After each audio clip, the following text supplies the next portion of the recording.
In today's lesson, we'll discuss how you can show notifications inside your application. So the first thing we need to do is create a component that will receive the notification events in order to be able to display them.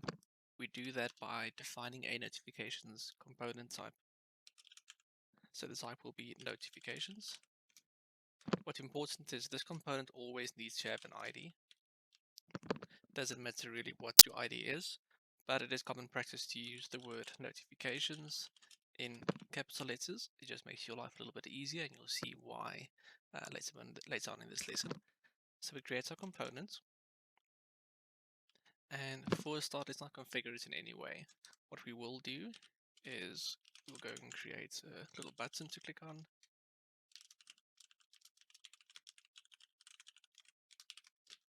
and let's give it a fire script. And we need one action. The action will be show notification, and we can define a message.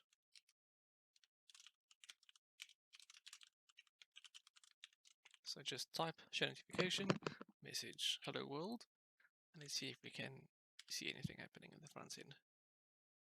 So there we see it popping up, and we can click it multiple times, and it does work. So what you can immediately see is that this is awful because it just moves everything on the screen, and that's because this component is part of this container. So we can fix that by making it absolute positioned.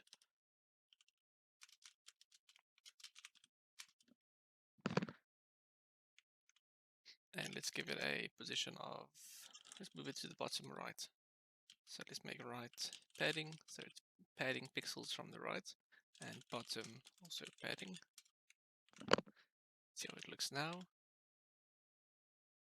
So it does look better, but you will see that it's this scrolling thing on our dashboard. Our dashboard is scrolling, and we can fix that by just adding overflow to this component. Overflow hidden.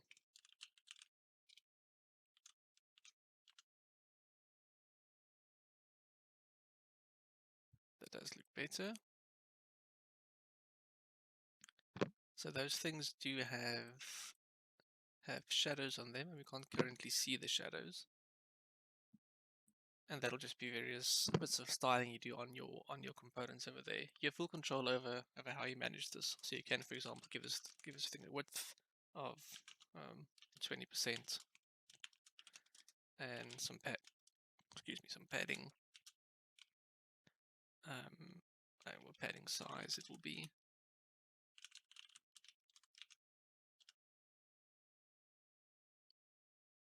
So that looks a bit better already. So what we can do now is we can show various kinds of notifications. We do that by setting a property on this called message type. And you can look at the notification properties, Control P, notification props. You'll see we have, you can just look at these colors. We have warning, info, danger, and success. So let's do warning.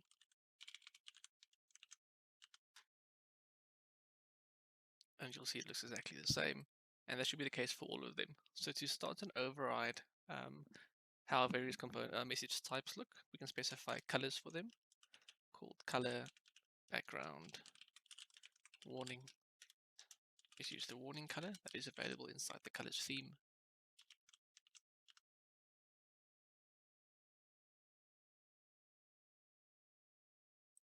Also go have a look at some of the properties we have available. We have properties for the label, for example, and properties for the icon. Let's specify props label.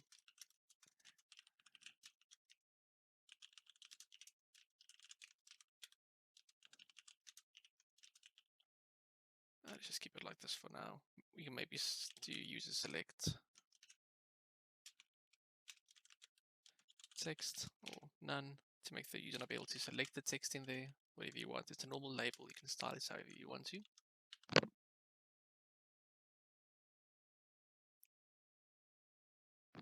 Something else we can do is we can specify, let's just change this to an error maybe, and add another type, just as an example.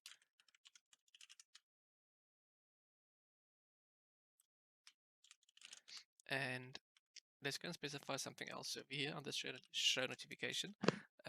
This one is called auto close. By default, it's set to true. Let's make it false. So now you'll see this hanging around there. Our error color isn't working properly. Color background error. Let's just make sure in our colors theme, if we do have something called error, I believe we've given it the wrong type. Let's just have a look here. Color background, danger. We don't have error.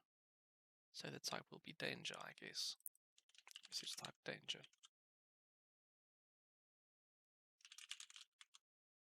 There we go. Now I've got this icon over there that allows us to close the notification for notifications that you want to be sticky. Let's see if we can set our props icon, because we do have props icon over there. So this is an object defining additional config props for the notification close icons. So now hopefully they'll be white. There we see our white icons. Something else we have available on this show notification is, if we're not using auto close, we can specify duration. How long I should wait to close this. So let's make this maybe 5 seconds, because this is in milliseconds, of course. Now after 5 seconds, it should close by itself. By default, you'll see, if you look at notification props, you'll see the default duration is set to 3000. We can set that on the notifications component to give it a new default. So make it 1 second instead of 3 seconds. Remove this one, then it should use the default.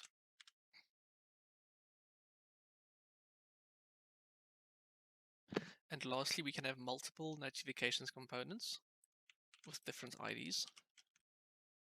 This isn't something you'll commonly do, but let's do that as an example. So let's do notifications. Let's just do NCF bottom right and NCF bottom left. So let's change the right to left. And then we can show multiple in here. But because we want to target different ones now, just recall how I said the ID of notifications, how it was earlier, notifications in capital letters, that's the default. Sorry, notifications with an S, that's the default ID. But you can also specify it, in which case you need to specify, I believe it's called target, NCF, bottom left, and for this one, bottom right. Let's just make this one, and let's make it a warning.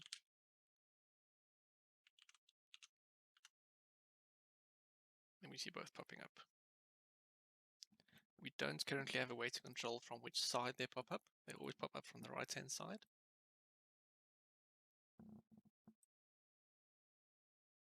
And one final thing I'd like to mention is, normally what we do is we put some notifications components on the outside, your outside dashboard, your main dashboard. So whatever your index file points to. So whatever your index file points to, normally this main file, which will be your system dashboard or whatever it may be, that will contain your notifications.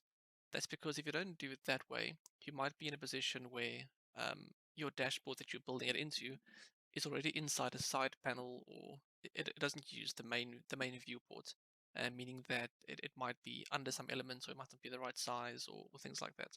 So something we can do to make sure we put it in the right place is we can specify a container property. Not a container property, a container key, because it's not inside props. So container tells the platform that this component should render elsewhere. It shouldn't render within the parent where we are now. So it shouldn't render inside this container. This has to be the ID of an element inside your DOM, an element inside your HTML tree. So if I open DevTools over here, what we normally do is we put it inside this root element, because the root element is right inside the body, so it is big enough. So what we'll do is we'll say root Just get my button back. And let's just get back to 1 again.